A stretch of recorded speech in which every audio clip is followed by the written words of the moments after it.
Pemirsa, sidang perdana perceraian komedian Sule dan Natalie Holscher bergulir. Sidang yang digelar di Pengadilan Agama Cikarang tersebut beragendakan pemeriksaan berkas dengan dilanjutkan mediasi atau perdamaian dengan dihadiri kedua belah pihak. Sebelumnya diketahui, Natalie menggugat cerai Sule pada 3 Juli 2022 lalu. Diduga alasan perceraian Natalie dengan Sule dipicu dari perseteruan Natalie dengan anak kedua Sule, Putri Delina.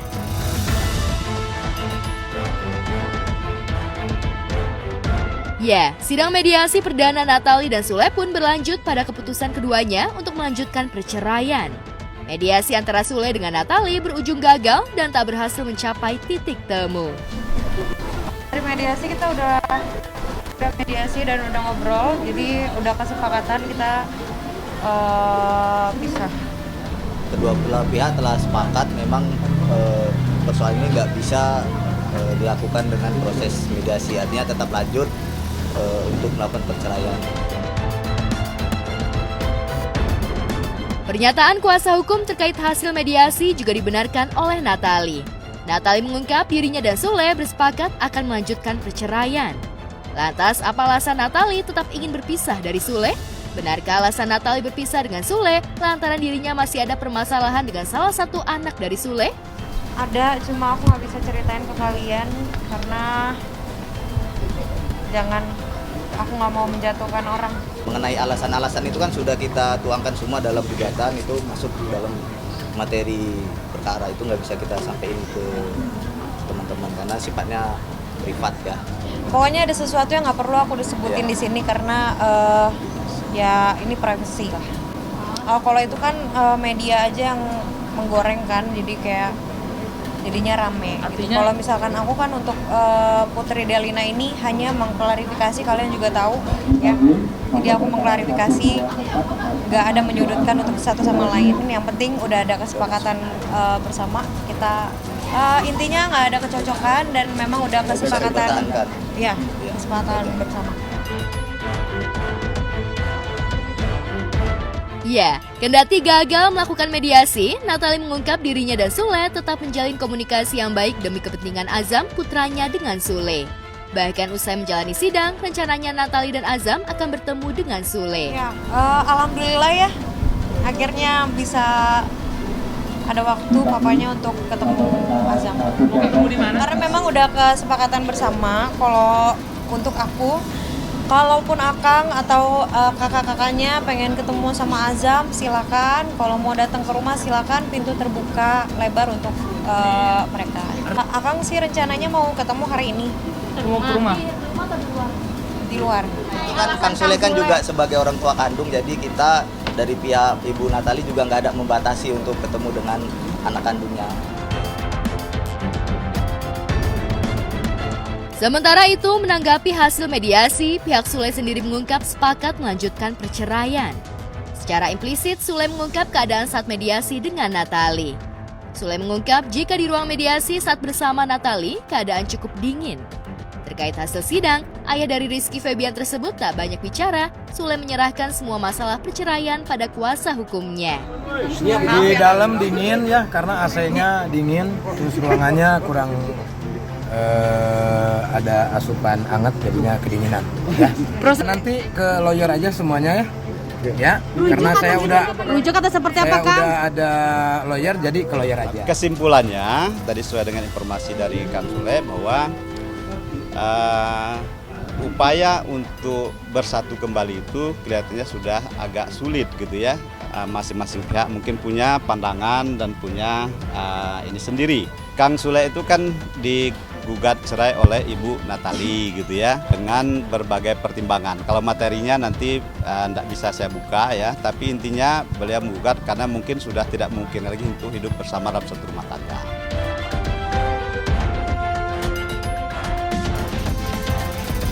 Kendati begitu, saat ditanya awak media perihal mempertahankan rumah tangga, Sule sempat mengaku dirinya masih ada niatan untuk mempertahankan rumah tangga yang sudah dibina dengan Natalie.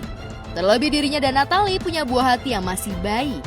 Usai sidang digelar, Sule juga terlihat terburu-buru lantaran Sule mengungkap dirinya ada janji bertemu dengan anak. Jadi saya tidak banyak bicara, saya mau ketemu anak saya dulu ya. Masih mempertahankan nggak? Kang Sule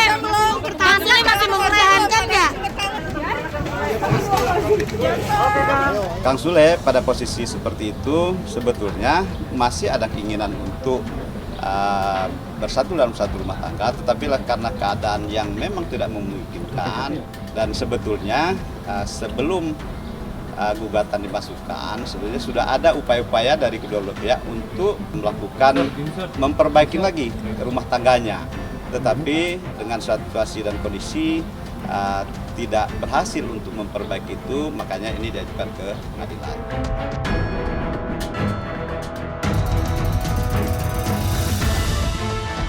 Memang diketahui, Sule dan Natali juga sudah mendiskusikan masalah nafkah anak jika keduanya berpisah. Kepada Natali, Sule diketahui sepakat untuk memberi nafkah Azam, putra mereka, dalam nominal 25 juta per bulan. Nominal tersebut bukanlah atas permintaan Natali, melainkan kemauan Sule sebagai ayah dari Azam.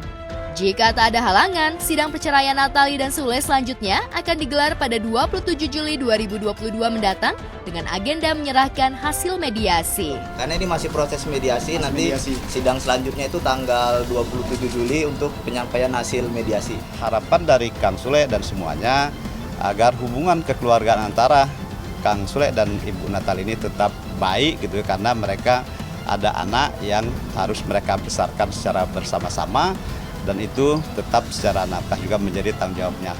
Dan alhamdulillah Kang Sule tetap ingin memberikan yang terbaik buat anaknya, dan insya Allah sampai dewasa anak itu menjadi tanggung jawab dari Kang Sule, dan memberikan nafkah sampai untuk pendidikan juga insya Allah beliau akan berikan. Hak asuh itu kita ngikutin undang-undang juga, jadi hak asuh itu Jatuh ke ibu ya, karena kan belum dewasa.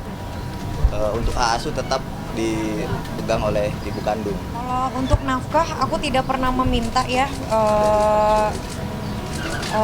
tidak pernah meminta kalau untuk nafkah. Jadi dari kesepakatan kita berdua, kesepakatan kita bersama, dan yang menentukan nominalnya itu adalah akang. Jadi kalau aku prinsipnya terserah, kalau akang mau ngasih berapa ya bersyukur. Yang penting kan kita, yang penting dikasih itu udah bersyukur banget untuk aku. Jadi udahlah, karena bagi aku kan aku udah pernah bilang di Mas Wia cukup.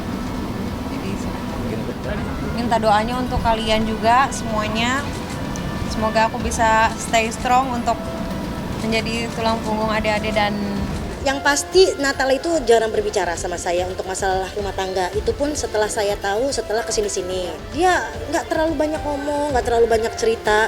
Intinya sih saya selalu bilang begini, apapun yang terjadi kita coba dulu. Maksudnya dari pihak keluarga selalu bilang, ada apa Kang Sule, ada apa. Maksudnya kalau bisa disatukan kan kenapa tidak. Rumah tangga baru 2 tahun gitu kan, baru mau jalan 2 tahun kan sangat disayangkan. Tapi kan yang menjalankan rumah tangga adalah Natali dan Sule. Jadi kalau memang itu sebuah keputusan mereka, saya kan orang luar. Saya walaupun tante, saya orang luar. Jadi saya pikir ya itu keputusan mereka, saya nggak bisa ngomong apa-apa. Kalau kita dari pihak keluarga ya pastilah insya Allah baik-baik aja. Semua doa terbaik buat Natali, buat Kang Sule. Cuman kan kembali lagi ya, balik lagi ke mereka, ke Kang Sule dan ke Natali gitu. Gimana kan? Ini rumah tangga tuh kan mereka yang menjalani, bukan saya gitu.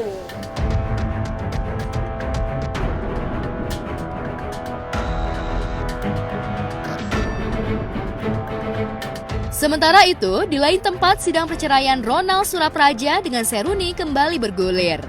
Keduanya mantap memilih mengakhiri rumah tangga yang sudah berjalan hampir 14 tahun lamanya. Meski sudah mantap berpisah, Ronald dan Seruni masih harus menghadapi deretan proses perceraian mengingat adanya penetapan harta gonogini. Kemarin terkait pemeriksaan setempat atas objek perkara digelar. Baik Ronald ataupun Seruni tidak hadir, hanya diwakili masing-masing kuasa hukum. Tugas kami dari Pengadilan Jakarta, dari Pengadilan Agama Tiga Rasa adalah pemeriksaan cek fisik atau yang sering kita sebut dengan desente, pemeriksaan setempat atas objek perkara yang disengketakan di Pengadilan Agama Jakarta Selatan. Dari 7 objek yang kami yang ada dalam daftar, kami hanya menemukan 6 objek. Penjelasan dari kuasa hukum itu barangkali masih dalam satu hamparan, akan tetapi mungkin kemudian sudah dipecah menjadi beberapa sertifikat, akan tetapi bahwa penyebutan yang lama tidak diubah. Perihal apakah itu dibagi 2 atau tidak, saya belum tahu persis. Termasuk surat juga kami tidak melihat, akan tetapi bahwa kami hanya melihat apa yang tertulis dalam gugatan atas penjelasan dari advokatnya. Kedua advokat tadi sudah mengiyakan bahwa ini adalah sesuai dengan identitas yang ada dalam surat gugatan. Hari ini acaranya untuk sidang setempat, pemeriksaan setempat di Sente. Ya. Beberapa objek memang mendekati ukurannya karena pengukuran ini tidak seperti yang dilakukan oleh BPN. Hanya ukurannya mendekati saja. Ya, kita anggap itu sudah benar. Sebetulnya yang digugat itu ada 7. Ada satu yang penggugat tidak bisa temukan objeknya ada di mana. Ini semua atas nama Pak Ronald. Karena awalnya Bu Runi tidak mau beli tanah di sini atau punya tanah di sini. Itu terserah, nanti kita serahkan ke majelis hakim. Sidang hari ini pemeriksaan objek harta gonogini ya. Total itu ada 7 objek, tapi ada di 2 titik ya. Ada yang di Pondok Aren, Parigi, Pondok Aren, sama di sini di Lengkong. Dari 7 itu hanya 1 yang tidak ditemukan, yang belum ditemukan. Karena ini semua atas nama Pak Ronald semuanya, tapi tidak jadi soal karena dibeli semasa perkawinan, maka itu menjadi harta gonogini. Nah, yang kami dari Bu Runi minta agar dibagi 2. Begitu. Ya, dari sidang yang berlangsung telah dilakukan pengecekan aset berupa aset tanah atas nama Ronald. Melalui kuasa hukumnya, Ronald mengutarakan bahwa dirinya ingin aset tanah yang dimilikinya diberikan kepada anak-anaknya. Ronald sendiri diketahui tidak hadir ke persidangan lantaran tengah sakit. Ini yang terbaik lah. Intinya Pak Ronald pengennya ini buat anak-anak. Pak Ronald hari ini udah beberapa hari sedang sakit, masih sakit. Sejak awal Bu Runi menginginkan agar semuanya segera tuntas gitu. Sehingga ada harta juga harus dibagi, karena kalau tidak dibagi entah sampai kapan. Hingga minta dibagi 2 biar segera selesai semua. Selain itu, dari sidang pemeriksaan setempat atas objek perkara, ada total 7 aset tanah yang ditemukan. Pihak Seruni sendiri tidak keberatan jika pihak Ronald ingin memberikan aset-aset tanah yang dimiliki untuk anak-anak, namun pihak Seruni ingin ada kejelasan dengan menempuh jalan membagi harta gonogini. Ya sebenarnya dari Bu Runi juga nggak masalah kalau mau ke anak-anak, tapi minta kejelasan.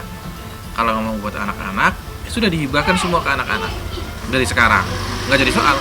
Kalau tidak ada kejelasan, ya hukumnya meminta agar ini dibagi 2.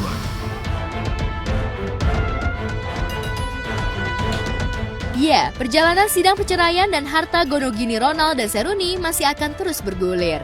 Namun benarkah hingga saat ini Ronald belum berkomunikasi dengan anak-anaknya? Sebelumnya ada, tapi beberapa bulan ini sudah tidak ada. Sejak adanya gugatan sudah. Kita sekarang fokus terhadap gugatan Pak Ronald untuk mengenai perceraian, itu aja. Tapi karena ada gugatan balas, rekonvensi dari pihak Ibu Runi, sehingga kita sampai melakukan PS seperti hari ini. Sepengetahuan saya sudah tidak komunikasi sejak berarti 4 mau ke 5 bulan ya, sejak kemudian pisah rumah, itu tidak pernah berkomunikasi. Infonya Pak Ronald memang sempat SMS, sempat telepon, tapi tidak direspon oleh anak-anak. Infonya demikian, tapi Pak Ronald tidak pernah datang ke rumah mertua untuk menemui anak-anak, tidak pernah. Sampai sekarang masih memberikan nafkah. Yang pasti ada pengurangan, itu saja. Pengurangan lebih dari 50%. Baru ini memang menyampaikan, karena biasanya juga utuh begitu kan, tapi kemudian dikurangi, ya tentu ini akan mengganggu. Tapi itu tidak jadi soal, ya terima saja lah.